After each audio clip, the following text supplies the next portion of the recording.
All right, let's go.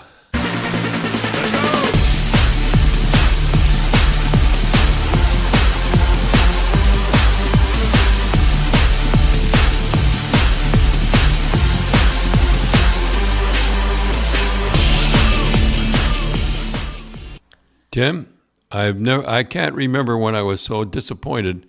I guess when I coached, I was disappointed. But I thought it was when 8-1. I said, let's keep watching this game, 8-1, you know. And disaster for the Blue Jays. Blue Jays. Anybody in Canada doesn't know leading 8-1. 8-1.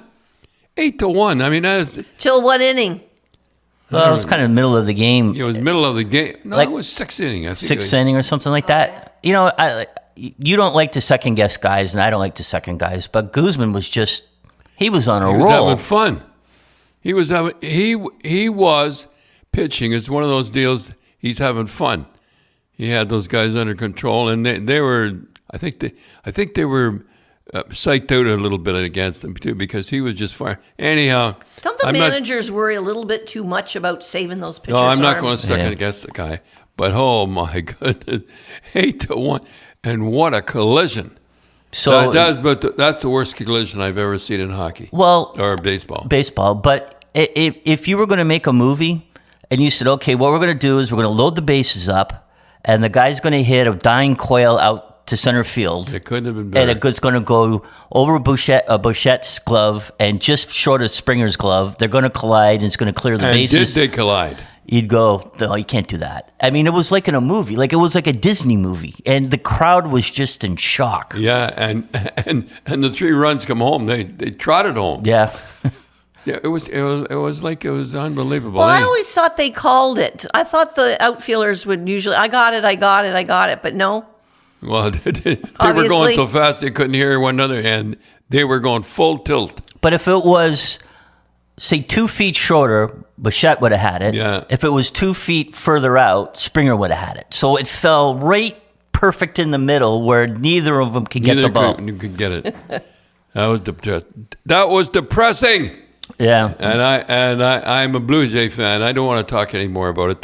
But I the one thing though that I got to say though, Dad, is that in the first game, that Castillo for the Mariners, the pitcher was unbelievable. I've never seen a pitcher like that. He was unbelievable. Anyhow, that's to forget about baseball. Well, let's talk about the one thing we'll talk about is the 3-game series. Which is 2 out of 3. Oh, you know all about that, Dad, with Chicago. I remember. I don't know who come up with the 2 out of 3. You work all hard, and you don't get any breaks. You get 2 games at home. So what? Yeah, I remember the first game, Chicago. It was Chicago, and we just hammered. Yeah, it was 8-2. Was that the score? 8-2, and Phil and Greg Shepard both had 2 goals, and it was and it was like a piece of cake. And this was your first year coaching the Boston Bruins. First year. First time you make Stanley Cup finalists. Yeah. They went to the finals a year before. And here I am, new coach. So we hammered them 8-2. I mean, it wasn't even a contest. And then in the paper the next day they had Tony Esposito fired. He was finished. He's no good. He should retire. Remember the whole thing? Yeah, it was retired. And this was one of your players' brother. Phil's, yeah. Yeah, Phil. Anyhow, and then we went to game 2. It was in Chicago. No, in game 2, it was we were losing 3-2, and Bobby got a shorthanded goal to tie it up. He had 3 points that game, and who was the guy? Somebody trying to think. Who Bobby Schmatz. But yeah, Bobby Schmatz scored, and they called it offside. Yeah, another shorthanded goal, and he was home free. They called it offside. It wasn't. It was not offside, and Schmatzy would have scored, and then it went to overtime, and Ivan Boldarev scored in Europe. And I remember Ivan one time said, "Now I was born in Canada." You know his name was like Ivan. Oh yeah. Yeah. And you know who sent him? You know who was his assistant in that? Your old buddy Jimmy Pappen got the assist on the winner. So then we go back. He was a good hockey player. So then now it's game 3 back in Boston, and we outshoot Chicago 54-19. 54-19, And Jilly says, well, and they said, Jilly, you only had 19 shots. Yes, but out of those 19, there was a lot of hard shots. You remember how many shots were out of 54? I remember I was standing on the bench, and I remember Hodge let one go, and Tony Esposito's down looking, and it hit the knob of his stick. What would it in? Yeah. So they won 6-4. So they got 6 goals on 19 shots. Holy smokes! And you said to Jilly, well, Jilly only had 19 shots. Yeah, but out of those 19, there was a lot of hard shots. So did you think? So after that, the Bruins went to the finals year before, and now because of the 3-game series, like you would have beat Chicago in 7 games, but 3 games it's tough. 4. If it had been 4 out of 7, we had no problem. But did you think your job was in jeopardy? Did I? I told Harry. I remember having a meeting with Harry, and I said, "Look, Harry, I was so depressed. I said, you don't have to pay me the next 2 years." And I remember the players saying, I think it was Phil. Phil kept saying, No, it was Dallas Smith. Oh, your favorite guy, Dad. Dallas Smith says the infamous. Well, yeah, we'll be there. We'll be there when the bell rings. Yeah, they were all right. They get out of town so fast to make your head swim, and I had to take all the abuse. Although the press was pretty good, though, didn't? Yeah, they didn't jump all over you. I believe one player said in the paper after the loss. Was it Dallas Smith said? No, it was. Who Phil. Said, it was Phil that said we weren't prepared. Yeah. I knew his day. I don't know how it's going to get rid of Phil Esposito. I think that sealed his fate. I don't think he meant it. Well, I don't know what he meant, but it was all my fault. But you got to, like, we're going to talk about some other stuff, but you're the general manager, Harry Sinden. He basically rebuilt that team in a half a year. Like, Phil was gone. Unfortunately, Bobby was hurt. Vad was gone. Kenny Hodge was gone. Dallas was gone. They're all gone. And then you got John, and then you got Stan. I got to admit, Harry let me get the guys I wanted, but not we. Well, he made. You look at Harry. He made a lot of good trades. He got Park, and he got Rattel for that. I kind of let Harry down on that one. And then he traded Andy Savard and got Peter McNabb. Yeah. Then he traded Kenny Hodge and got Ricky Middleton. I mean, those are pretty good trades. I'd say Kenny Hodge for Middleton was the best trade ever recorded. Well, because John Ferguson was the general manager of the Rangers, and I remember we had him on the Grapevine show. He says, I'll go down in history as the general manager that made the worst trade in hockey ever in hockey history. You know what happened? I think he got Ricky Middleton coming in late. I remember Ricky said to me, he said, I'm coming in late. He says, and if John Ferguson finds out, John Ferguson killed the guy. So he says, I'll go down the basement. And then I come up, and then I won't. So he's not going to go through the lobby. He's going to go through the parking lot and up to his room. So I'll go down the basement. He said, I went down the basement, and I come up the lobby, and who's getting on the elevator is John Ferguson. And he was mad at him, eh? Yeah, so he got rid of him. Well, he said that Phil, who was in New York at the time, says, get me Kenny Hodge and I'll get you 50 goals. And you got Kenny Hodge, and Hodge did nothing, and Ricky Middleton, Ricky Middleton, I think he close to 500 points. Well, we won't get into why he should be into the thing. But we'll do a story on...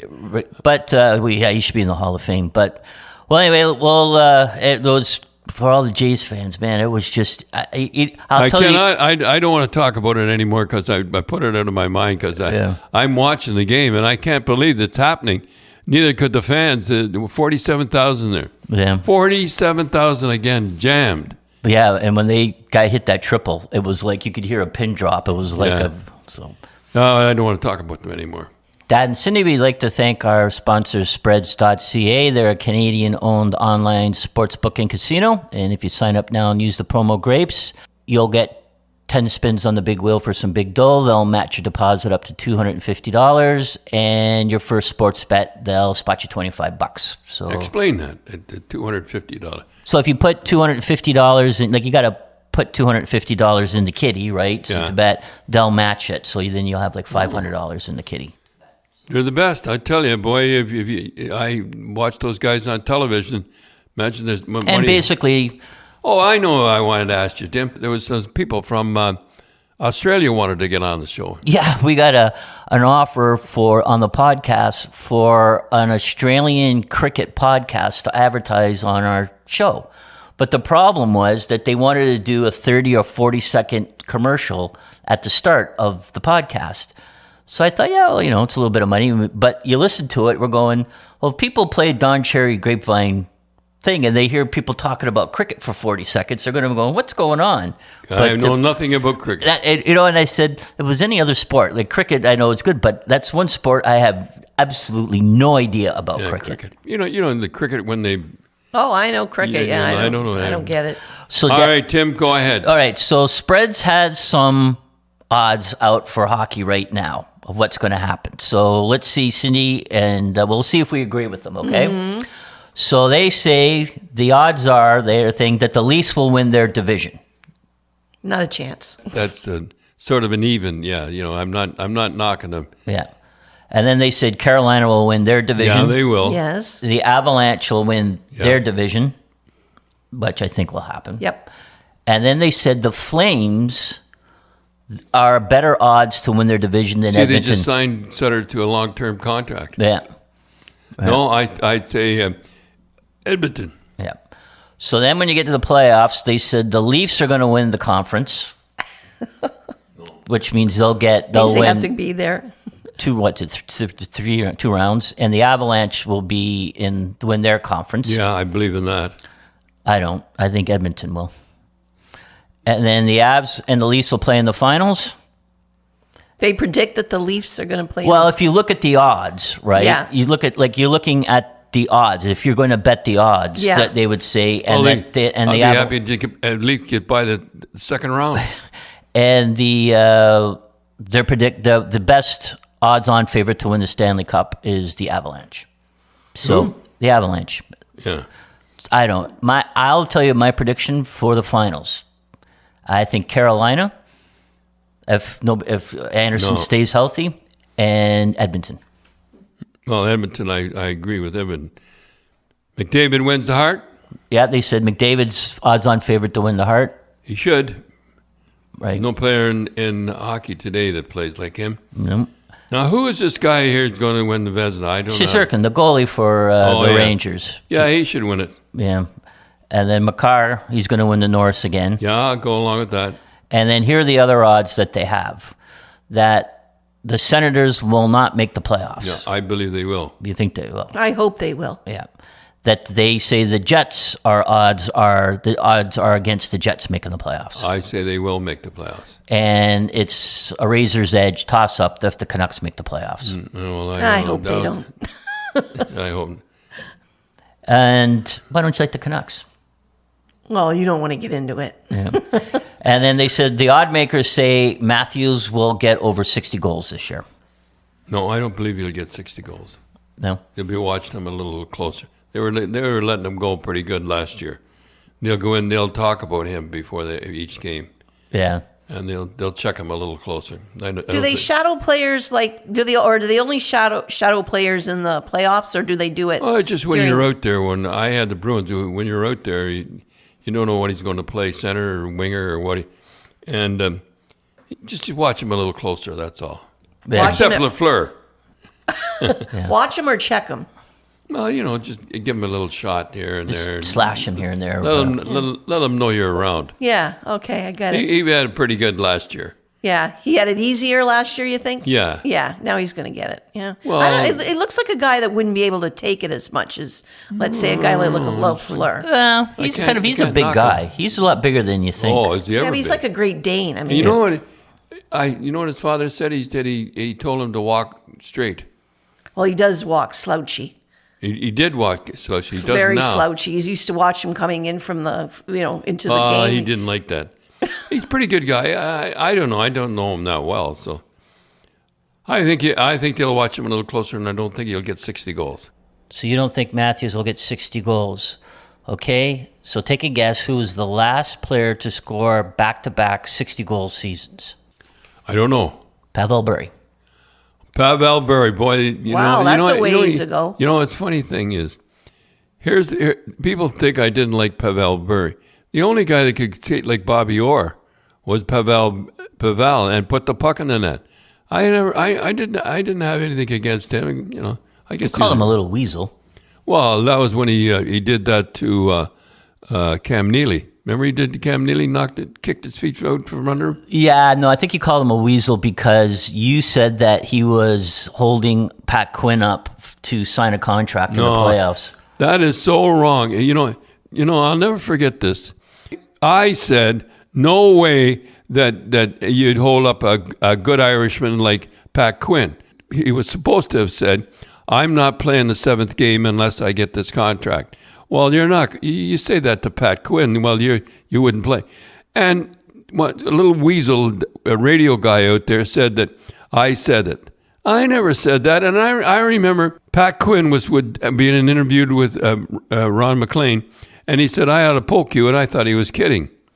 I thought he was kidding because I was sticking up for him.